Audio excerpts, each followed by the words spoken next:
Karena saya akan buktikan dengan suara saya sendiri. Saya bukan orang mati. Karena saya tahu teman-teman yang sebagai penyintas dan korban-korban itu semua sudah meninggal. Saya yakin sekali awal mereka pasti senang dengan proses ini dan saya angkat semua suara-suara itu.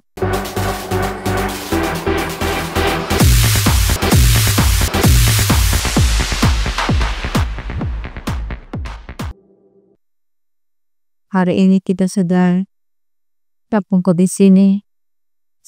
Pertama-tama saya minta maaf. Saya minta maaf kepada banyak orang yang sudah ada di samping saya dari awal sampai akhir ini. Saya harus menempuh sejauh ini 10 tahun lamanya. Saya juga tidak bersangka-sangka kalau seperti ini. Dan itu dengan janji saya sehidup semati saya akan kejar keadilan itu. Karena saya yakin sekali saya tidak pernah berbuat salah di rumah majikan. Saya pergi merantau itu saya bukan berniat jahat dengan orang. Dan 10 tahun itu banyak yang bilang tidak usah pikir lagi karena itu sudah berlalu. Itu sudah tidak ada apa-apa lagi. Tapi dengan pribadi, saya tetap bergumul. Saya tetap bergumul dengan keadaan saya, posisi saya, dan situasi saya. Dan hidup yang seperti itu saya tetap bergumul sampai kapanpun saya akan mendapatkan keadilan itu. Karena saya yakin keadilan itu ada. Siapapun yang tidak terima dengan baik, itu saya tidak tahu. Tapi dengan pribadi saya tetap bergumul dan saya tetap diam dengan proses itu. Walaupun dari sesama itu yang tidak mengalami, tapi saya dengan anak kaki sendiri banyak sekali yang saya terima juga dengan bahasa-bahasa yang negatif tentang diri saya. Tapi saya tidak pernah jawab dengan apa, karena saya hanya tetap diam karena di dalam hati bilang, diri kamu bukan diri saya. Dan kamu juga bukan yang merantau, tapi saya yang merantau.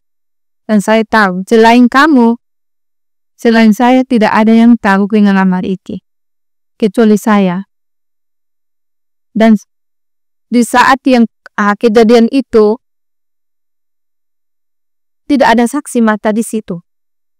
Yang saksi mata cuma 2 orang.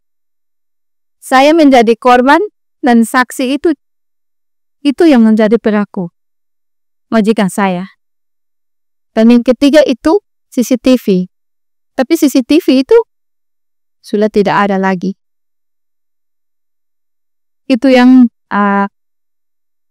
saya di dalam bergumul itu yang saya tahu.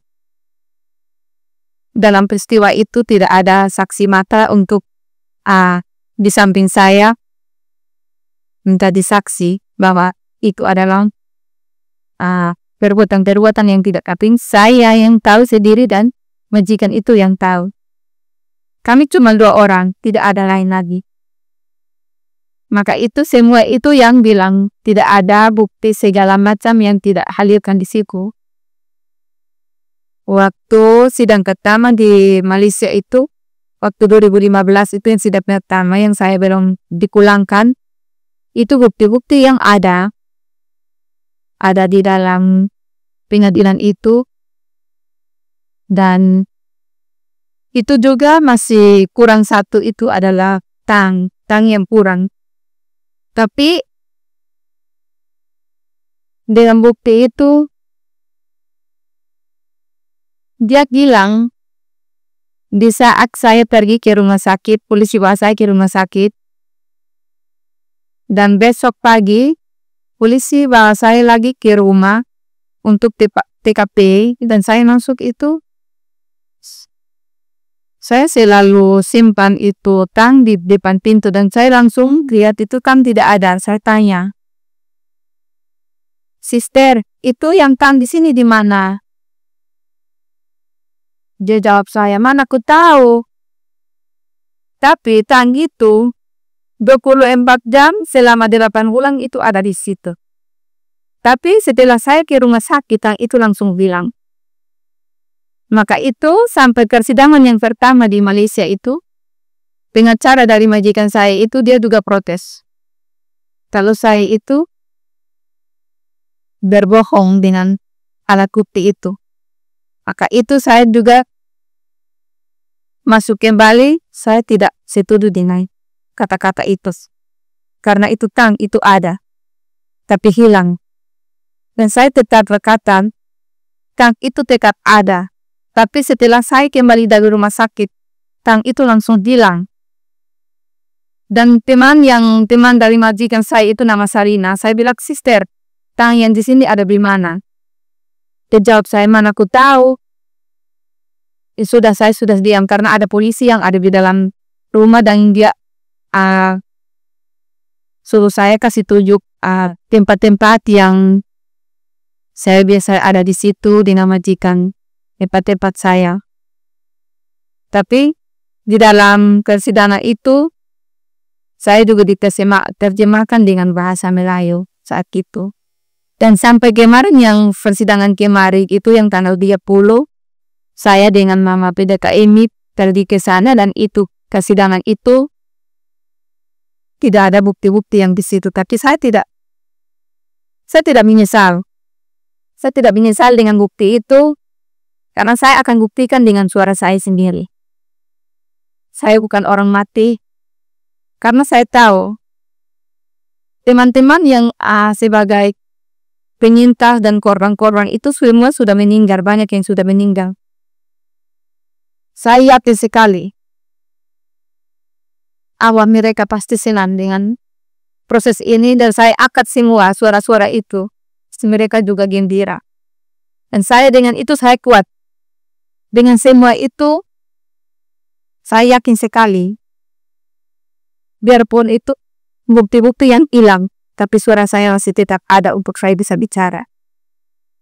Saya bisa bicara. Mau sampai dimanapun kita akan bicara.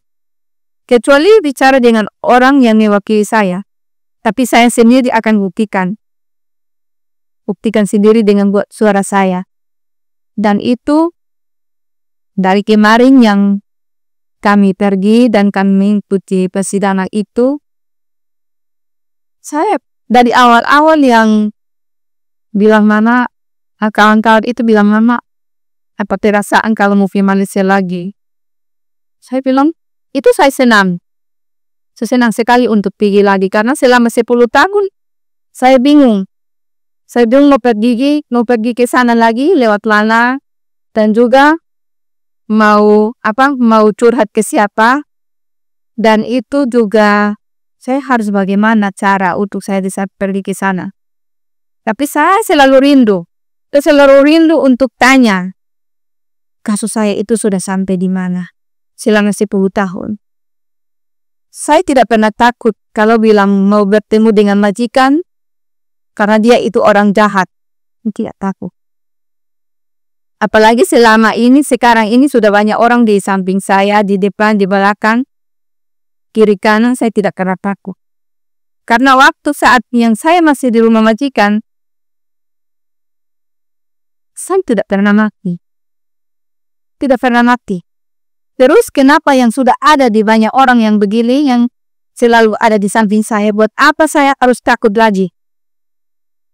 Saya tidak pernah takut lagi.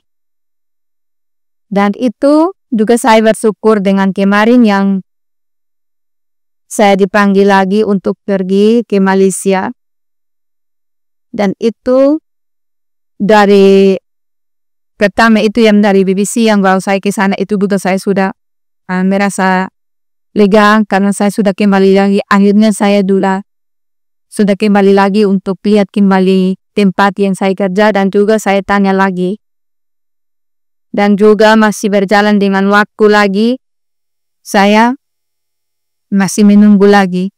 Sampai 2 tahun lagi saya akan kembali lagi untuk ikut persidangan itu. Dan kemarin saya sampai di pengadilan. Ternyata ada wawancara dari wartawan dari Malaysia juga yang pertanyaan. Akhirnya saya merasa bangga dan saya merasa bersyukur karena saya tidak tahu. Karena saya bayangkan manusia itu dia sangat-sangat berbeda. Dan waktu itu yang saya bayangkan waktu pertama saya disidang di Malaysia 2015 itu tidak ada wartawan Malaysia. Tapi kenapa kemarin? Kemarin yang tanggal 30 itu ada wartawan Malaysia juga turun tak. Itu saya sangat bersyukur. Saya sangat bersyukur ternyata saya oleh majikan bahwa di Malaysia ini banyak orang jahat. Tapi kenapa orang-orang itu datang dengan baik sekali, dengan baik hati. Minta dengan saya pihak saya diwawancara lagi. Dan itu saya sangat senang juga. Saya tidak pernah tutup, tidak pernah diam. Dan saya selalu cerita. Dan itu kemarin yang sampai saya injakkan kaki lagi ke pengadilan itu. Saya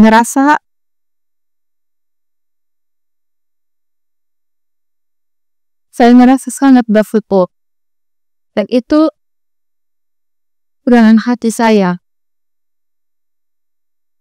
Saya hanya merasa dengan pribadi sepertinya itu adalah pintu surga yang terbuka buat saya. Selama 10 tahun. Itu sangat luar biasa yang saya harus pikirkan dan saya harus buat dari situ. Itu tidak main-main. Itu tidak main-main dengan 10 tahun itu. 10 tahun itu kalau kena dengan orang lain, saya tidak tahu dia bagaimana, dia macam apa, dia mau pergi ke mana lagi. Dengan pribadi saya tetap berkumpul dan saya tetap bertahan. Ini anak saya 4 orang. Saya akan hidup dan pulang. Itu doa saya. Dan selama 10 tahun yang saya bertahan dan saya pun menunggu keadilan itu, Tuhan akan jawab. Tuhan selalu jawab doa saya. Masa itu saya tetap berjanji juga dengan pribadi. Saya hidup semati keadilan itu silangkang. Karena di Indonesia dan juga terkhusus dengan NTT, hanya teman-teman yang sudah meninggal. Tapi sebelum mereka meninggal itu juga saya merasa bahwa penyiksa itu hampir mirip dengan saya. Kenapa mereka meninggal? Saya melihat dengan di gambar-gambar itu, di berita mereka juga disiksa. Mereka juga mereka juga kasih kiu di ruang. Maka itu saya bayangkan berbeda jauh dengan penyiksaan saya. Maka itu mereka terpaksa harus meninggal. Karena dengan seperti itu. Tapi saya yakin sekali dengan mereka yang sudah meninggal, saya juga merasa sedih karena kami itu sama-sama perempuan. Sama-sama perempuan yang akan merantau ke Malaysia demi kehidupan. Begitu juga saya berperan sebagai perempuan untuk saya bisa bersuara. Itu saya tidak bisa berhenti. Saya tidak berhenti dan saya juga bersyukur dengan pengadilan kemarin yang sudah terbuka buat saya, sudah sambut saya dengan Mama Emi Silatian dengan baik, dan juga meskipun masih satu langkah sedikit saja yang masuk, tapi itu berasa saya rasa lega. Saya masih tarik nafas dengan panjang. Akhirnya saya harus masuk. Saya harus dipersilahkan masuk oleh pihak bilangan di sana. Sampai di dalam, tapi saya bingung. Itu bahasa-bahasa yang di sana itu saya tidak ingat sih. Saya tidak paham ibu. Tapi di sana itu saya tidak bicara. Hanya dengan cara yang di sana yang ada untuk bisa bicara dengan hakim. Dan hakim juga membacakan keterangan itu datang ke saya ada di sana itu dari awal sampai terakhir. Tidak ada tidak ada satu kata yang salah. Semua benar. Hanya yang tidak ada itu adalah bukti kertas itu adalah bukti kertas itu jadwal yang saya kerja. Dan itu hammer dan rotan yang tidak ada, yang gunting juga yang tidak ada di situ. Tapi semua bacaan hakim itu saya dengar tidak ada yang kurang. Tidak ada yang kurang dari kesaksian saya dari tahun 2015 gitu. Maka itu saya sangat kuat dengan itu. Siapapun yang saya bilang itu tidak usah lagi kan sudah lama. Kalau sudah lama dan tidak usah, kecuali orang sudah mati. Kecuali dia sudah mati dan sampai hari ini dia tidak ada lagi. Dia bisa mewakili oleh keluarga untuk bisa bersuara. Tapi saya tidak mau. Saya harus bersuara sendiri. Tanpa siapa-siapa. Kita bisa buktikan. Kita bisa sama-sama menyaksikan siapa yang salah dan siapa yang benar. 10 tahun saya kembali dari Malaysia 10 tahun itu sangat berat buat saya. Itu sangat berat. Saya tidak tahu harus bagaimana. Kadang saya berdiri dan saya macam kepatu. Saya hanya menghayal. Apa saya harus mati sekarang? Dengan kekuatan itu saya tidak bisa buat apa-apa. Dengan kesabaran 10 tahun saya tidak bisa buat apa. Tapi saya selalu berdoa. Saya selalu kuat dan sabar. Karena pribadi saya yang sendiri tahu kejadian itu. Karena banyak orang ya mungkin tidak percaya kalau mantka saya itu laki-laki. Tapi mantka saya itu perempuan. Dan saya selalu terima bahasa-bahasa yang tidak baik. Tapi saya tidak bisa menjawab. Saya tidak bisa menjawab. Saya bilang, diri saya yang merantau rumah kamu. Tidak ada siapa-siapa yang menyaksikan peristiwa itu kejadian itu. Kecuali saya dan mantka saya. Bahwa Pak Menti bilang ke saya, Mama harus sabar.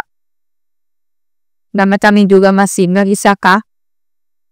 Tapi saya jawab, iya saya tetap sabar dan saya tetap kuat untuk saya bisa mengikuti proses itu juga. Karena dengan Indonesia maka khususnya di NTT itu mereka membutuhkan keadilan.